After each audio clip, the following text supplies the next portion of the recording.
Title: The Longest Night. Content: The hours crawled past like wounded animals. Isaiah tracked time by the rhythm of boots overhead, the heavy tread of guards making their rounds, the lighter steps of friend Patterson bringing water to the horses, the occasional shuffle and stamp of the slave catchers settling in for a long siege. The whistle had finally stopped, replaced by low conversation and the clink of bottles being passed. In the suffocating darkness of the root cellar, 8 people barely breathed. Ruth had fallen back into fitful sleep against Abigail's chest, but the sleeping tea had worn off completely now. Every few minutes she would stir, whimpering softly, and Abigail would press her lips to the child's forehead, humming so quietly it was almost imperceptible. A vibration more than sound, a mother's desperate attempt to soothe without making noise. Mercy hadn't moved in over an hour.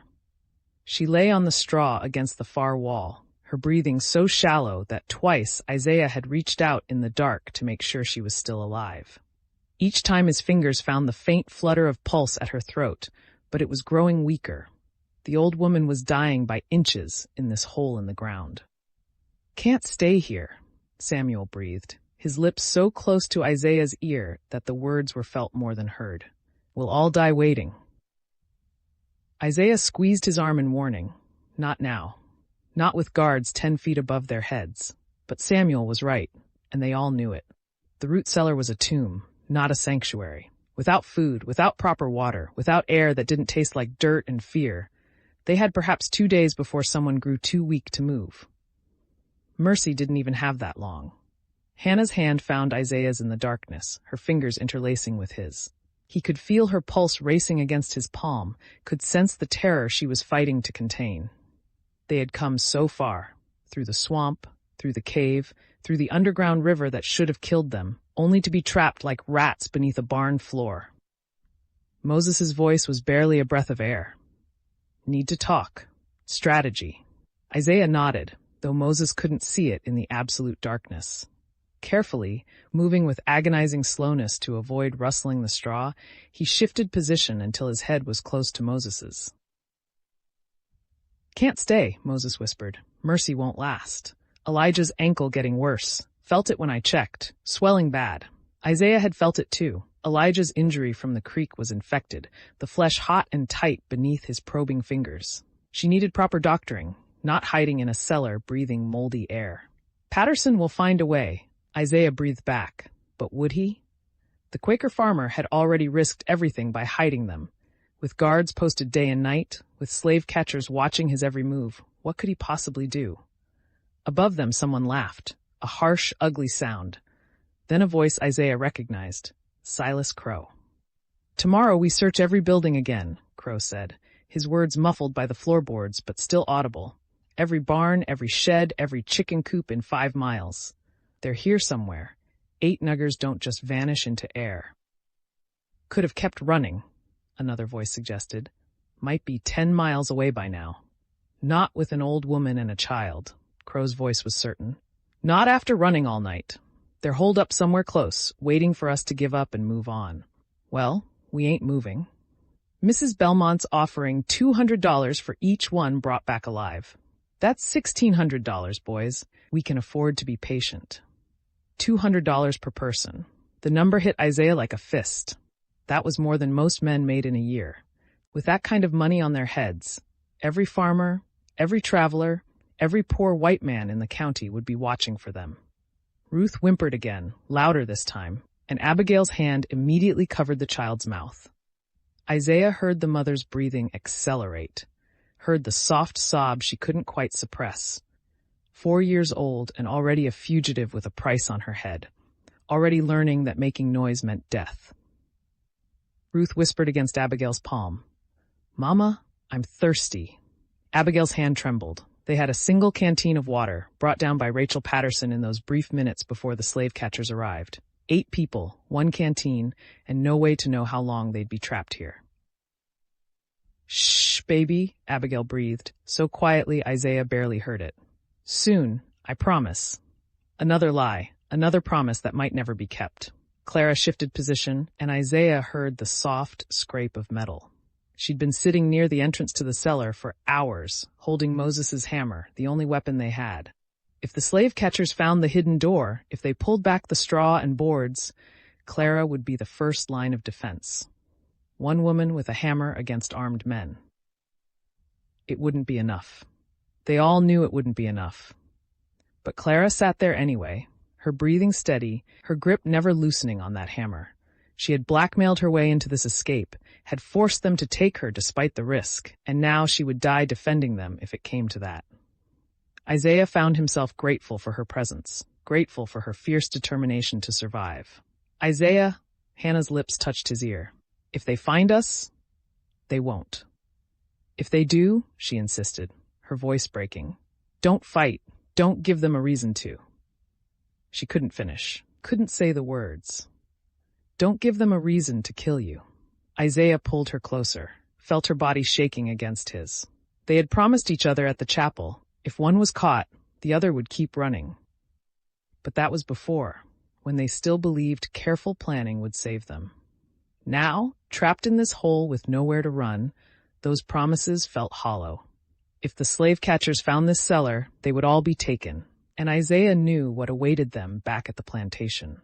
Not just whipping or branding. Those were mercies compared to what Crow would do. He would make examples of them. He would break them so thoroughly that no one else would ever dare to run. Thomas's screams echoed in Isaiah's memory. The cooper caught after 3 days and returned in chains, his back flayed to the bone. They had made the entire plantation watch his punishment. Made them watch as he was sold south, still bleeding, to a trader heading for Mississippi. That had been one man running alone. 8 people carefully planned 2 years of preparation. Their punishment would be legendary. A story told throughout the South to terrify anyone who dreamed of freedom. I love you, Hannah whispered, and Isaiah heard the finality in her voice. Heard her saying goodbye. No, he breathed back fiercely. We survive this. We get to Canada. We get married in a real church where no one can separate us. You hear me? She didn't answer, just pressed her face against his neck and held on.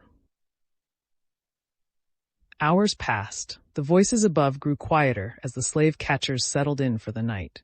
Someone started snoring, a rattling rhythmic sound that would have been comical in any other circumstance. But it meant at least one guard was sleeping, which meant the others might be drowsy too. Isaiah's mind raced through possibilities, each one more desperate than the last. Wait for full dark and try to slip out? Impossible with guards posted. Dig through the back wall? The cellar was surrounded by stone foundation. Fight their way out? Suicide. They were trapped. Truly, completely trapped. Unless, the thought came slowly, forming in fragments. Friend Patterson had built this cellar, had dug it into the earth, lined it with stone, hidden the entrance. He knew every inch of this barn, every board and beam, and he was a conductor on the Underground Railroad, which meant he had helped others escape before. He would have a plan. He had to have a plan. Isaiah clung to that hope as midnight came and went. Clung to it as Ruth cried softly for water and Abigail gave her tiny sips from the canteen. Clung to it as Mercy's breathing grew more labored and Elijah whimpered in pain from her infected ankle. They had survived the swamp, survived the cave, survived the river. They would survive this too. They had to.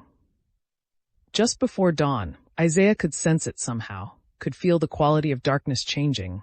There came a new sound, a soft scratching, rhythmic and deliberate, coming from the corner of the cellar near where Mercy lay. Clara tensed, raising the hammer. Moses shifted, ready to fight, but Isaiah held up a hand, listening. 3 scratches, pause. 2 scratches, pause. 3 scratches again. A pattern, a signal. Isaiah crawled toward the sound, his hands searching the stone wall. There, a loose stone moving slightly with each scratch. He worked his fingers around it, feeling mortar crumble away. The stone shifted, then slid free into his hands. Cool air rushed through the gap, fresh and sweet after the stale closeness of the cellar. And through that small opening came a whisper, barely audible. Tonight, when the moon sets, be ready. Friend Patterson's voice. Then the stone was pushed back into place from the outside, and the scratching sound moved away. Isaiah sat back, his heart hammering. Tonight. They had to survive one more day in this hole, and then... What? What plan did the Quaker have that could possibly work with armed guards watching the barn? He crawled back to the others, touching each one in turn to share the message. Tonight, be ready. In the darkness, he felt, rather than saw, their reactions. Moses's grim nod, Hannah's desperate hope, Samuel's coiled tension, Abigail clutching Ruth tighter, Clara's fingers tightening on the hammer, Elijah's soft gasp of pain and relief, and Mercy, her voice so faint it was almost nothing, free or dead tonight. Above them, the first slave catcher stirred and yawned. Another day was beginning, another day of imprisonment, of thirst, of fear, but also their last day in this cellar. One way or another, tonight they would move. Tonight they would either find a way north, or they would be taken in chains. Isaiah reached for Hannah's hand again, squeezed it 3 times, their private signal. I love you. She squeezed back, 3 times, then twice more. I love you too. Stay alive. The morning light crept through the cracks in the barn floor above, thin lines of gold in the darkness. Isaiah watched those lines grow brighter, watched the dust motes dance in the beams, and prayed to a God he wasn't sure listened to the prayers of enslaved people. Let us live. Let us reach Canada. Let this not all be for nothing. Outside, dogs began to bark. The slave catchers were waking, preparing for another day of searching, another day of hunting human beings for profit. But tonight, friend Patterson had a plan. Isaiah closed his eyes and tried to believe it would be enough. Summary. Trapped in the root cellar for hours with slave catchers posted above them, the 8 fugitives face deteriorating conditions as Mercy weakens, Elijah's injury worsens, and Ruth struggles to stay quiet. Just before dawn, friend Patterson makes contact through a hidden opening in the wall with a cryptic message. Tonight, when the moon sets, be ready for whatever desperate plan he has devised. Character updates. Isaiah. Name, Isaiah, age 32. Physical description, age 32, gender, male, ethnicity, African American, skin tone, deep brown. Build, lean and hardened from years of field labor. Hair, short, tightly coiled black hair. Eyes, dark brown, intelligent and observant. Clothing, torn and dirt-stained work clothes from the escape. Distinguishing features, calloused hands from both field work and writing. Current state, trapped in the root cellar. Maintaining leadership despite growing desperation, clinging to hope that friend Patterson has a plan while watching his group deteriorate. Traits: intelligent, strategic, burdened by responsibility, determined, literate, protective. Relationships: Hannah, romantic partner, holding on to each other for emotional survival in the darkness. Moses, trusted co-leader, coordinating quietly about deteriorating conditions. Samuel, managing his impatience and desperation to prevent rash action. Mercy, deeply worried about her failing health. Elijah, concerned about her worsening infected ankle.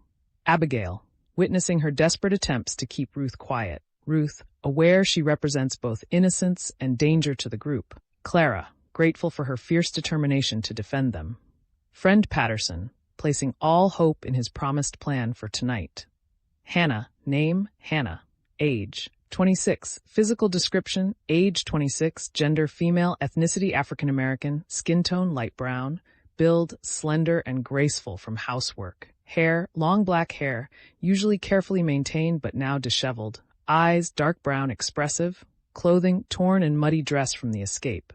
Distinguishing features, elegant hands despite years of service. Current state, terrified but fighting to maintain composure, clinging to Isaiah in the darkness, saying what might be final goodbyes. Traits: graceful, intelligent, resilient, brave despite fear, loving. Relationships: Isaiah, romantic partner, holding on to him desperately, trying to say goodbye while he insists they'll survive. Mercy, worried about her deteriorating condition. Abigail, witnessing her desperate struggle to keep Ruth quiet. Moses, name Moses. Age 41. Physical description, age 41. Gender, male. Ethnicity, African American. Skin tone, dark brown.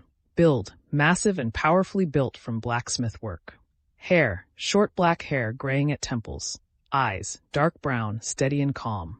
Clothing, torn work clothes, still carrying some of his blacksmith tools. Distinguishing features, broad shoulders, scarred hands from forge work. Current state, assessing the group's deteriorating physical condition, coordinating quietly with Isaiah about their desperate situation, aware that Mercy and Elijah are failing.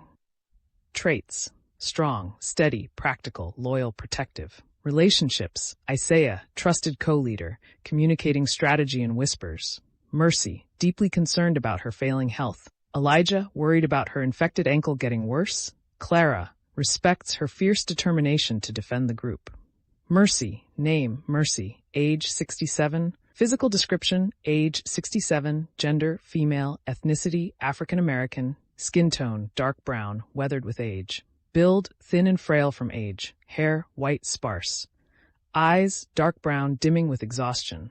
Clothing, simple dress, torn and filthy from the escape. Distinguishing features, deeply lined face, trembling hands. Current state: dying by inches in the root cellar, breathing so shallowly that Isaiah must check repeatedly to ensure she's still alive, but still determined to die free rather than enslaved. Traits: wise, determined, frail but resolute, healer, fierce despite physical weakness. Relationships: Isaiah trusts his leadership completely, reassured by his periodic checks on her pulse. Moses, fellow elder in the group. Abigail, concerned for her and Ruth despite her own failing health. Abigail, name, Abigail, age 28, physical description, age 28, gender, female, ethnicity, African American, skin tone, medium brown, build, slender but strong from kitchen work, hair, black hair pulled back, eyes, dark brown, filled with maternal desperation, clothing, simple dress, torn and dirty. Distinguishing features, work-worn hands, gentle face lined with worry. Current state: desperately trying to keep Ruth quiet and calm, giving her tiny sips from their limited water, humming so quietly it's almost imperceptible, making promises she knows she might not be able to keep. Traits: maternal, strong, worried, determined, practical. Relationships: Ruth, mother, every breath focused on keeping her daughter quiet and alive. Isaiah, looking to him for hope while knowing their situation is desperate. Hannah, fellow woman in the group, sharing unspoken fears. Ruth, name, Ruth, age 4, physical description, age 4, gender female, ethnicity African American, skin tone, light brown, build, small child's build, hair, black, tightly coiled, eyes, dark brown, innocent, clothing, small dress, torn and dirty. Distinguishing features: small for her age, sweet face. Current state: sleeping fitfully against her mother's chest, the sleeping tea worn off completely, occasionally waking to whimper for water, learning that making noise means death. Traits: innocent, young, thirsty, frightened, trusting. Relationships: Abigail, completely dependent on mother, seeking comfort and water. Isaiah, vaguely aware he's important to their survival. Samuel, name Samuel, age 16, physical description, age 16, gender male, ethnicity African American, skin tone dark brown, build lean and wiry with youthful energy, hair short black hair, eyes dark brown, intense, clothing torn work clothes. Distinguishing features: young face marked by anger and determination. Current state: barely containing his desperation and anger, whispering to Isaiah that they can't stay trapped here, that they'll all die waiting, his impatience threatening to boil over. Traits: angry, impatient, volatile, young, determined. Relationships: Isaiah, frustrated by his insistence on waiting but accepting his authority for now. Elijah, worried about his sister's worsening injury. Mercy, aware she's dying in this hole. Elijah, name Elijah, age 14, physical description, age 14, gender female, ethnicity African American, skin tone medium brown, build slight and youthful, small for her age, hair black hair and braids, eyes dark brown pained, clothing simple dress torn and muddy. Distinguishing features: delicate features currently twisted in pain. Current state: suffering from an infected ankle that is swelling badly and getting worse in the damp cellar, whimpering softly in pain, needing proper medical care she cannot receive. Traits: young, quiet, observant, loyal, in pain. Relationships: Samuel, brother, aware he's deeply worried about her worsening condition. Moses, checked her ankle and knows it's infected and swelling. Isaiah, trusts his leadership but knows he can't heal her injury.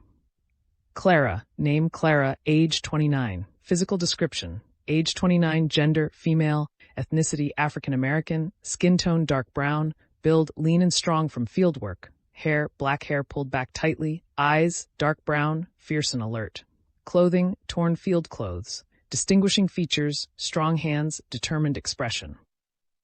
Current state, sitting guard near the cellar entrance for hours, holding Moses's hammer as their only weapon, ready to defend them all if the slave catchers find the hidden door, her determination unwavering. Traits, fierce, determined, strong, protective, desperate to survive. Relationships, Isaiah, grateful that he let her join despite the risk, determined to prove her worth. Moses, holding his hammer as their defense. Group, will die defending them if necessary. Silas Crow, name Silas Crow, age 38, physical description, age 38, gender, male, ethnicity, white, skin tone, weathered tan from outdoor work, build, tall and broad-shouldered, physically imposing, hair, dark brown, unkempt, eyes, cold blue, clothing, overseer's clothes, boots, armed with whip and pistol, distinguishing features, cruel expression, confident bearing. Current state, leading the manhunt from above the root cellar, coordinating with other slave catchers, planning to search every building again tomorrow, confident the fugitives are hiding nearby. Traits, cruel, confident, violent, determined, greedy. Relationships, Isaiah, hunting him and the others with $200 per person as motivation. Constance Belmont, working for her, motivated by the massive reward she's offering. Slave catchers, coordinating the search and siege. Friend Patterson, name, Friend Patterson, age 52, physical description, age 52, gender, male, ethnicity, white Quaker, skin tone, fair, weathered from farm work, build, tall and sturdy, hair, gray-brown, simple cut, eyes, kind blue-gray, clothing, plain Quaker farmer's clothes, distinguishing features, calm, gentle bearing despite the danger. Current state, moving carefully around his farm under the watchful eyes of slave catchers, secretly communicating through a hidden opening in the cellar wall, promising a plan for tonight when the moon sets. Traits, brave, resourceful, faithful, calm under pressure, experienced conductor. Relationships, Isaiah, communicating hope through the wall, planning their escape. Rachel Patterson, working with his wife to save the fugitives. Slave catchers, maintaining appearance of cooperation while plotting against them. Constance Belmont, name, Constance Belmont, age 54, physical description, age 54, gender, female, ethnicity, white, skin tone, pale, carefully maintained, build, slender but not frail, rigid posture, hair, dark brown with gray, severely styled, eyes, cold gray, clothing, expensive dress despite plantation setting, distinguishing features, imperious expression, judgmental gaze. Current state, has raised the reward to $200 per fugitive captured alive, mobilizing every slave catcher and poor white man in the county to hunt them down. Traits, suspicious, controlling, vengeful, wealthy, determined. Relationships, Silas Crow, employing him to lead the manhunt with massive financial motivation. Isaiah, betrayed by his trusted clerk, determined to make an example of him. Hannah, betrayed by her lady's maid, seeking revenge. New plot lines. Description. Friend Patterson has made contact through a hidden opening in the cellar wall, promising a plan for tonight when the moon sets. The nature of this plan and whether it can possibly succeed against armed guards watching the barn remains unknown. Description. Mercy is dying in the root cellar, her breathing growing more shallow and labored with each hour. She may not survive until tonight's planned escape attempt. Elijah's ankle injury has become infected and is swelling badly in the damp cellar conditions. She needs proper medical care but cannot receive it while trapped, and the infection threatens her ability to travel. Description. The group has only one canteen of water among 8 people with no way to know how long they'll be trapped. Dehydration and deteriorating physical conditions are becoming as dangerous as the slave catchers above. Description. Constance Belmont has raised the reward to $200 per fugitive, $1,600 total.